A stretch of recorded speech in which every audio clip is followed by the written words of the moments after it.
Alright, welcome back everybody. We are talking about Pedal Powered Anthropology's gear, sort of breaking it down into the different components, what works best in what scenario. As you already know, my first video was made in its entirety just using my cell phone. So going forward through Rhode Island's Industrial Revolution, I realized I needed to separate those two sources. So my audio stayed on my cell phone. In Rhode Island's Industrial Revolution, I used a voice recorder app called Voice Recorder by Livebird, but I wound up getting one camera. I now have 3 different cameras, but the one camera I got, I knew that, I could afford one, so it has to be the most versatile for the most conditions. I'm sort of at the mercy of what's going on around me. I'm sometimes biking to places to meet with somebody, and I'm on a schedule, so whatever's happening in the interim has to look and sound good. So if it's raining, if it's snowing, if it's windy, if the sun's over there and then I turn and now it's behind me, I have to be able to compensate for that. I have to be able to anticipate those circumstances and mitigate them. So I wound up getting an action cam. Now, them, like the GoPro and all that. The one I got, it's made by Sony. It's the HDR AS50. I mean, it's just like any action camera. It has a nice wide angle. It has a fixed focus. It's really durable. You can drop it. It's dust isn't really going to bother it. It's resistant to heat, resistant to cold. Rain isn't going to bother it. It's safe underwater. It has a waterproof housing. That makes it safe underwater to a greater depth than I am. But the reason I went with this one instead of the ubiquitous GoPro is that it has a remote. It has a live view remote, meaning I can frame up a shot and take a look at it at a distance. I can start the recording, stop the recording, I can change settings, do different things, but most importantly, I can see what I'm looking at. Very important when, I'm filming myself and there's nobody else around. But since it's such a wide angle, it starts getting really wonky when pretty much filming anywhere but outside. So moving past Rhode Island's Industrial Revolution, I wound up getting 2 more cameras. I got a Nikon DSLR and a Panasonic HC V770. The Nikon is still entry level, but it's really awesome. You can change a lot of the settings, change them to different resolutions, different frame rates, different shutter speeds. There's a lot that you can control on this. So just with this dude, you can have a whole lot of versatility in a really compact package. And this thing on an image stabilizer, you are getting professional quality result in an entry-level camera. Because again, 20 years ago, these type of capabilities were just unheard of. The cool thing about this one is it has interchangeable lenses. I use 2 lenses for it. I use the stock 18 to 55 millimeter zoom lens, and I use a 50 millimeter prime lens. So the stock lens, it's really good for a broad amount of applications. I'll use this for B-roll. I'll use it for shooting interviews outside. I'll use it for shooting interview inside in very cramped quarters when I have to, take in a bit more of the scene because there's just no room. The other lens I use, the 50 prime, it's just awesome. There are a bunch of different capabilities, prime versus zoom. Basically, prime is the opposite of zoom, where zoom you can zoom in, prime is just prime. That one goes 18 to 55 millimeter focal depth. This goes just 50. So it is what it is. The cool thing about this lens, though, is that the angle, it really mimicked the view of the human eye. So it's more or less what you're seeing without the peripheral vision. So it makes for a really natural feeling interview shot.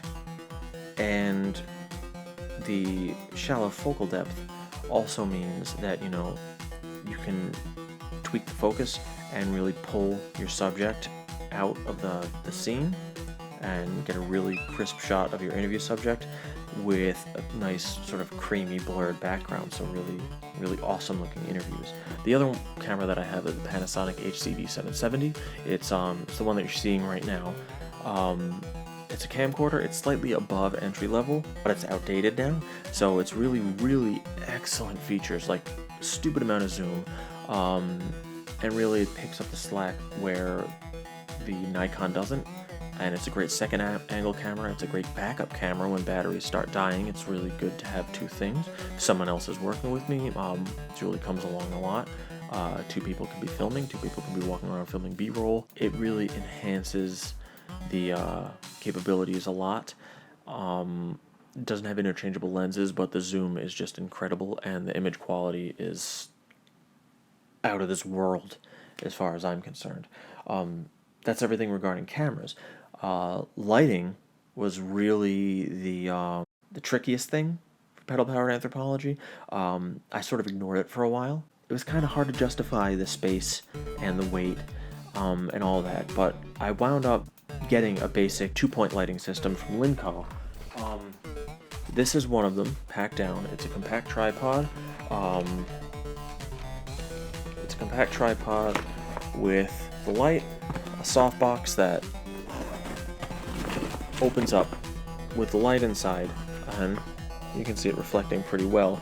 The softbox focuses and amplifies the light, and it has a nifty diffuser. The problem with this is these compact tripods, they're awesome, but they're heavy.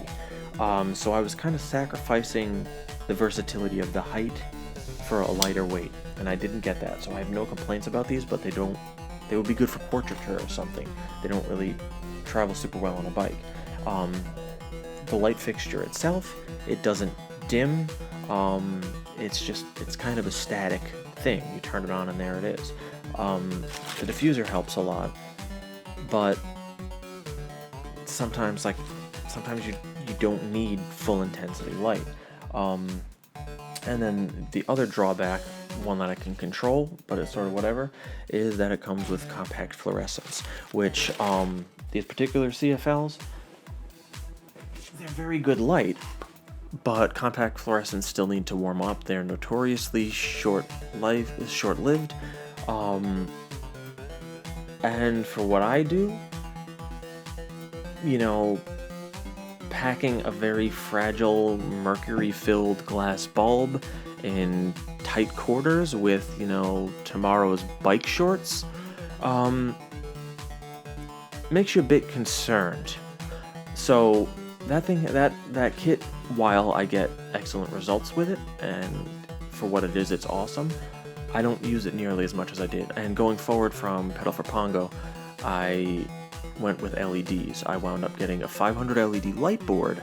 LEDs are great. They're more durable, they're brighter, they're more adjustable, meaning it can dim. It has 4 light banks, so I can switch off 25% of the lights sort of in different patterns. It dims down to 10%. It's super bright, but it comes with 2 filters and a diffuser. It has an orange and a blue filter for warmer or cooler light.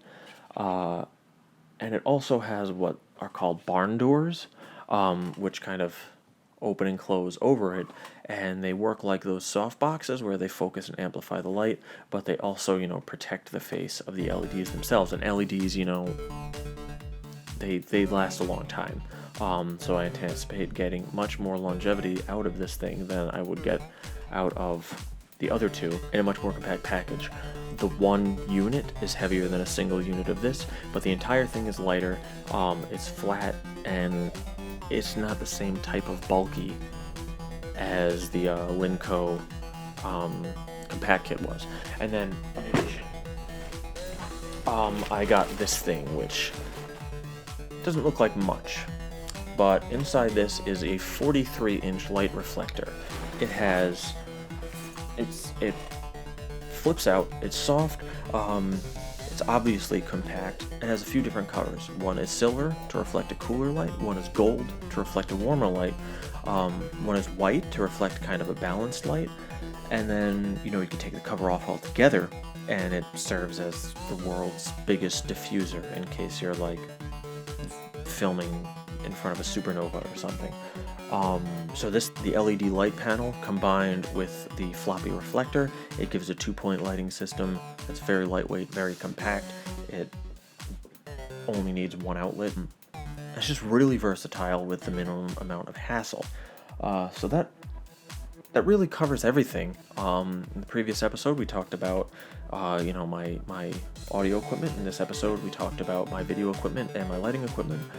If you've watched this far, please like the video. Please like the previous video. Please subscribe to this feed.